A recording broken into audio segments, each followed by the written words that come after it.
যখনই আপনার একটু সময় হয়, হাঁটতে হাঁটতে, চলতে ফিরতে, এমনকি আপনি তাহাজ্জুদে ওঠেন, তখনও আপনি ইস্তেগফার করার প্রতি যত্নবান হন।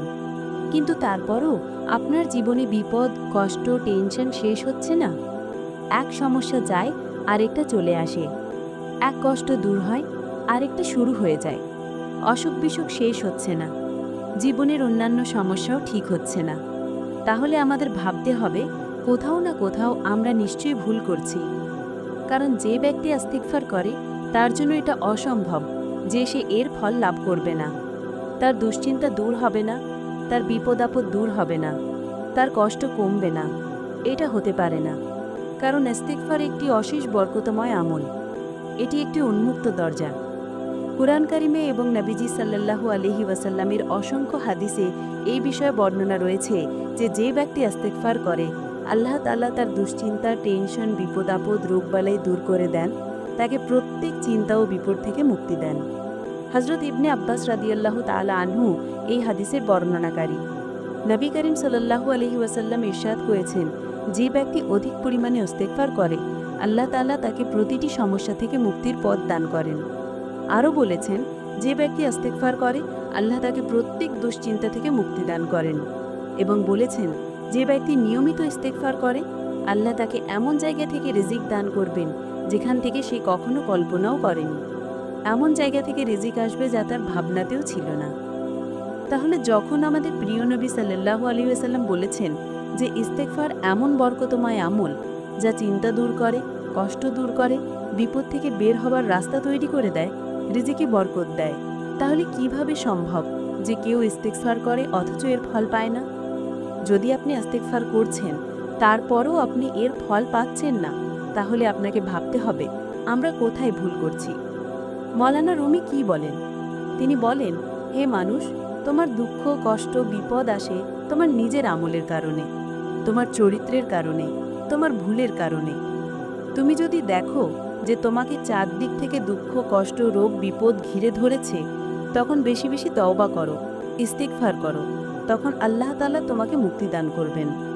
অতএব যিনি বেশি বেশি ইস্তিগফার করেন, তার জন্য সুসংবাদ। আর আল্লাহ ও তার রাসূল সাল্লাল্লাহু আলাইহি ওয়াসাল্লামের ওয়াদা কখনো মিথ্যা হতে পারে না। এই কায়নাত একদিন উল্টো হতে পারে, কিন্তু আল্লাহ ও তার রাসূলের ওয়াদা কখনো ভুল হবে না। তাহলে প্রশ্ন হলো, আমরা তো ইস্তিগফার করছি, তবুও কেন এর ফল পাচ্ছি না? এর কারণ আমাদের নিজেদের ভিতরেই রয়েছে। আমাদের মধ্যে ভুল আছে, গাফিলতি আছে, দুর্বলতা আছে।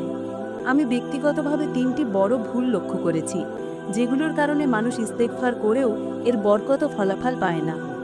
এই ৩টি ভুল আজ আমি আপনাদের সামনে পেশ করব। আপনারা যদি এগুলো পরিহার করেন এবং তারপর ইস্তেগফার করেন, ইনশাআল্লাহ আপনারা নিশ্চিতভাবে এই বরকত পাবেন। প্রথম ভুল, মানুষ গুনাহ করতে থাকে, আবার ইস্তেগফারও পড়ে যায়। সত্যিকার তওবা করা হয় না।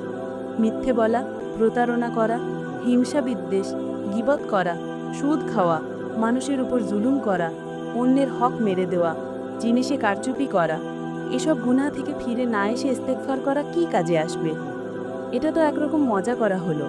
এটা তো এক ধরনের মুনাফিকের কাজ হলো। একদিকে বলছেন আস্তাগফিরুল্লাহ আস্তাগফিরুল্লাহ, আর আরেকদিকে আবার সেই গুনাহই করছেন। তাহলে এতে ইস্তেগফারের কী বা লাভ হবে? দ্বিতীয় ভুল, আমাদের ইস্তেগফারে দৃঢ় বিশ্বাস ও গভীর আস্থা থাকে না। আমাদের অন্তরে ইখলাস নেই।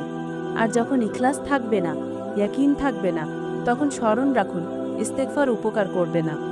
আপনার ইস্তেগফারে থাকতে হবে দৃঢ় বিশ্বাস, আল্লাহর উপর পরিপূর্ণ ভরসা। হে আল্লাহ, আমি ইস্তেগফার করছি, তুমি আমার কাজকে সহজ করে দাও, আমাকে রহমত দান করো।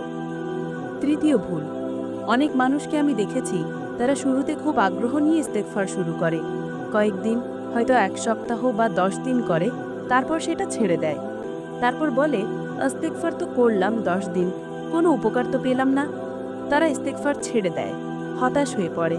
আপনি যদি স্থিরতা রাখেন, আল্লাহর উপর ভরসা করেন, সত্যিকার তওবা করেন, গুনাহ ছেড়ে দেন, খাঁটি অন্তর দিয়ে ইস্তেগফার করেন, তাহলে আমি দৃঢ় বিশ্বাস নিয়ে আপনাকে বলছি, ইনশাআল্লাহ আপনি অবশ্যই ইস্তেগফারের উপকার পাবেন। হযরত হাসান বসরির দরবারে একজন লোক উপস্থিত হয়েছিল। একজন এসে বলল, হুজুর, বৃষ্টি হচ্ছে না, খরা চলছে। আল্লাহর কাছে দোয়া করুন যিনি বৃষ্টি বর্ষণ করেন। তিনি বললেন, তুমি বেশি বেশি ইস্তেগফার করো। আরেকজন বলল, হুজুর আমি খুব দরিদ্র, রিজিকে বরকত নেই, এমন কিছু বলুন যা করলে আল্লাহ আমার রিজিক বাড়িয়ে দেবেন। তাকেও বলা হলো তুমি ইস্তেগফার করো। আরেকজন বলল, হুজুর আমি নিঃসন্তান, দোয়া করুন আল্লাহ যেন আমাকে সন্তান দান করেন। তাকেও বলা হলো তুমি ইস্তেগফার করো। আরেকজন বলল, হুজুর জমির ফসল ভালো হচ্ছে না, আগের মতো ফলন আসছে না, দোয়া করুন যেন আমার জমির ফলন ভালো হয়। তাকেও বলা হলো তুমি ইস্তেগফার করো। তখন একজন উপস্থিত ব্যক্তি জিজ্ঞেস করলেন, হুজুর দুঃখিত, আমি কিছু জানতে চাই। 4 জন ব্যক্তি আসলেন, তাদের 4 রকমের সমস্যা, কিন্তু সবাইকে আপনি একই আমল ইস্তেগফার করার কথা বললেন, এর রহস্য কি? হযরত হাসান বসরি বললেন, হে প্রশ্নকারী, তুমি কি কুরআন পড়ো না? সন্তান দ্বারা সমৃদ্ধ করবেন, তিনি তোমাদের জন্য বাগান তৈরি করে দেবেন এবং তোমাদের জন্য নদীসমূহ প্রবাহিত করবেন।